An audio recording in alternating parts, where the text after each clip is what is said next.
नमस्कार मित्रों, जीडी गुरु चैनल पर आप सभी का स्वागत। मित्रों, मैं आज आपको देवोत्थान एकादशी व्रत का महात्म्य सुनाता हूँ, उसे आप श्रवण करें। ब्रह्मा जी बोले कि हे मुनि श्रेष्ठ, अब आप पापों को नष्ट करने वाली तथा पुण्य और मुक्ति को देने वाली प्रबोधनी एकादशी का महात्म्य सुनिए। भागीरथी, गंगा तथा तीर्थ नदी, समुद्र आदि तभी तक फल देते हैं जब तक प्रबोधनी एकादशी नहीं आती।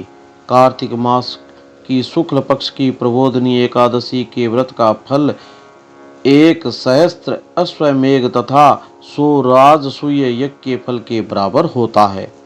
नारद जी ने पूछा कि हे पिताजी, संध्या को भोजन करने से, रात्रि में भोजन करने तथा पूरे दिन उपवास करने से क्या क्या फल मिलता है, उसे आप समझाइए। ब्रह्मा जी बोले कि हे नारद, संध्या को भोजन करने से 1 जन्म का, रात्रि में भोजन करने से 2 जन्म के तथा पूरे दिन उपवास करने से 7 जन्म के समस्त पाप नष्ट हो जाते हैं। प्रबोधनी एकादशी के व्रत के प्रभाव से सुमेरु पर्वत के समान कठिन पाप क्षण मात्र में ही नष्ट हो जाते हैं।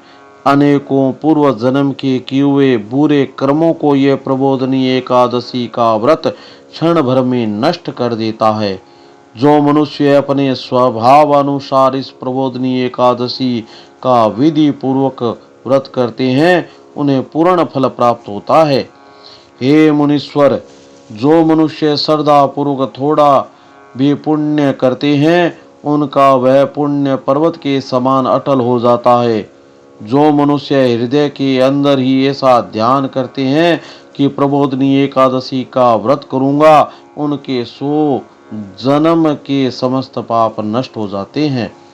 जो मनुष्य प्रबोधिनी एकादशी के दिन रात्रि को जागरण करते हैं, उनकी बीती हुई तथा आने वाली 10,000 पीढ़ियां विष्णु लोक में जाकर वास करती है, और जो नरक में अनेक दुखों को भोगते हुए पितृ विष्णु लोक में जाकर सुख भोगते हैं। ब्रह्म इत्यादि के महान पाप भी प्रबोधनी एकादशी का व्रत करने से धुल जाते हैं। एकादशी के दिन रात्रि को जागरण करने का फल अश्वमेध आदि यज्ञों के फल से भी अधिक होता है।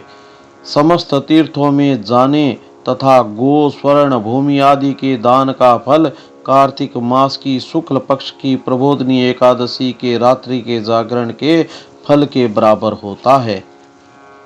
इस संसार में जितने भी तीर्थ है तथा जितने भी तीर्थों की आशा की जा सकती है, वे सब प्रबोधनी एकादशी का व्रत करने वाले के घर में रहते हैं।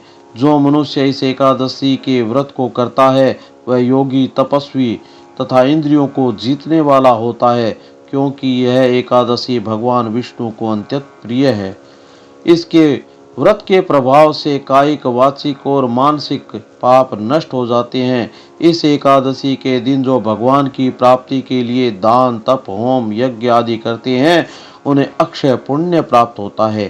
प्रबोधनी एकादशी के दिन भगवान की पूजा करने से बाल, यौवन और वृद्धावस्था के समस्त पाप नष्ट हो जाते हैं। इस एकादशी की रात्रि को जागरण करने का फल सूर्य चंद्र ग्रहण के समय स्नान करने के फल से सहस्त्र गुना अधिक होता है। मनुष्य जन्म से लेकर जो पुण्य प्रबोधनी एकादशी के व्रत के पुण्य के समान सामने व्यर्थ है। इसलिए हे नारद, तुमको भी विधि पूर्वक विष्णु भगवान की पूजा करनी चाहिए।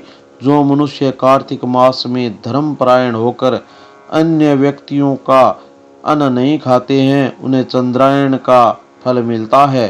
कार्तिक मास में भगवान दान आदि से उतने प्रसन्न नहीं होते जितने कि शास्त्रों की कथा सुनने से प्रसन्न होते हैं। कार्तिक मास में जो मनुष्य भगवान की कथा को थोड़ा बहुत पढ़ते या सुनते हैं, उन्हें 100 गो के फल का दान का फल मिलता है। जो मनुष्य अपने कल्याण के लिए विष्णु भगवान की कथा सुनते हैं, उन्हें 100 गो के दान का फल मिलता है। मनुष्य अपने कल्याण के लिए विष्णु भगवान की कथा सुनते हैं, वे अपने कुटुंब का उद्धार करके 1 सहस्त्र गोदान फल पाते हैं। जो मनुष्य प्रबोधनी एकादशी के दिन विष्णु की कथा सुनते हैं, उन्हें 7 दीप के दान का फल मिलता है। जो विष्णु की भक्ति पूर्वक कथा सुनते हैं और कथा बाँचने वाले ब्राह्मण को यथाचित पूजा करते हैं तथा उसे संतुष्ट करते हैं, वे उत्तम लोक को जाते हैं। इस पर नारद जी बोले, हे ब्रह्मा जी, अब आप एकादशी के व्रत का विधान कहिए और कैसा व्रत करने से कौन सा पुण्य मिलता है वह भी समझाइए। ब्रह्मा जी बोले कि हे नारद जी, इस एकादशी के दिन मनुष्य को ब्रह्म मुहूर्त में उठना चाहिए और नदी, तालाब, कुआं आदि पर स्नान करके व्रत का नियम ग्रहण करना चाहिए।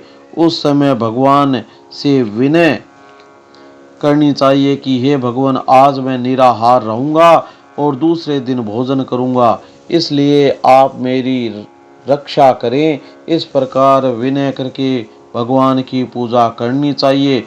उस रात्रि को भगवान के समीप गीत, नृत्य, बाजे तथा कथा आदि से व्यतीत करनी चाहिए। प्रबोधनी एकादशी के दिन कृपणता को त्याग कर बहुत से पुष्प, फल, अगरबत्ती, धूप आदि से भगवान की आराधना करनी चाहिए। शंख के जल से भगवान को अर्घ्य देना चाहिए। इसका समस्त तीर्थदान आदि से करोड़ गुना फल अधिक होता है। जो मनुष्य पुष्प से भी भगवान की पूजा करते हैं, उनके सामने इंद्र भी हाथ जोड़ता है। कार्तिक मास में जो बिल्व पत्र से भगवान की पूजा करते हैं, उन्हें अंत में मुक्ति मिलती है। कार्तिक मास में जो मनुष्य तुलसी जी से भगवान की पूजा करता है, उसके 10,000 जन्म के समस्त पाप नष्ट हो जाते हैं। जो मनुष्य इस मास में श्री तुलसी जी के दर्शन करते हैं या छूते हैं या ध्यान करते हैं या रोपण अथवा सेवा करते हैं, वे भी 1000 कोटि युग तक भगवान के घर में रहते हैं। समस्त मनोकामनाओं को पूरा करने वाले भगवान कदम पुष्प को देखकर अत्यंत प्रसन्न होते हैं। यदि उनकी कदम के पुष्प से पूजा की जाए तो यमराज के दुखों को नहीं पाते। वे गुलाब के पुष्प से भगवान की पूजा करते हैं, उन्हें मुक्ति मिलती है। जो मनुष्य बकुल और अशोक के फूलों से भगवान की पूजा करते हैं, वे अंत्यत काल तक शोक से रहित रहते हैं। जो मनुष्य विष्णु भगवान की सफेद और लाल कनेर के फूलों से पूजा करते हैं, उन पर भगवान अत्यंत प्रसन्न रहते हैं। जो मनुष्य विष्णु भगवान की दुर्वादल से पूजा करते हैं, वे पूजा के फल से 100 गुना फल अधिक पाते हैं। जो भगवान की समी पत्र से पूजा करते हैं, वे भयानक यमराज के मार्ग को सफलता से पार कर जाते हैं। जो मनुष्य चंपक पुष्प से भगवान विष्णु की पूजा करते हैं, वे आवागमन के चक्कर से छूट जाते हैं। जो मनुष्य स्वर्ण का बना हुआ केतकी पुष्प भगवान पर चढ़ाते हैं, उनके करोड़ों जन्म के पाप नष्ट हो जाते हैं। जो मनुष्य भगवान की पीले और रक्त वर्ण कमल के सुगंधित फूलों से पूजा करते हैं, उन्हें श्वेत दीप में स्थान मिलता है। इस प्रकार रात्रि में भगवान की पूजा करके प्रातः काल शुद्ध जल की नदी में स्नान करना चाहिए। स्नान करने के पश्चात भगवान की पूजा करनी चाहिए। इसके बाद इस व्रत की समाप्ति पर ब्राह्मणों को भोजन कराना चाहिए और दक्षिणा देकर मीठे वाक्यों द्वारा सभा करनी चाहिए। इसके उपरांत भोजन, गो और दक्षिणा से गुरु की पूजा करनी चाहिए। ब्राह्मणों को बहुत सी दक्षिणा देकर इस नियम को छोड़ना चाहिए। ब्राह्मणों को यथाशक्ति दक्षिणा देनी चाहिए। जिस ब्राह्मण को रात्रि में भोजन करावें, उसे स्वर्ण सहित बेल दान करना चाहिए। जो मनुष्य यात्रा स्नान करते हैं, उन्हें दही और शहद दान करना चाहिए।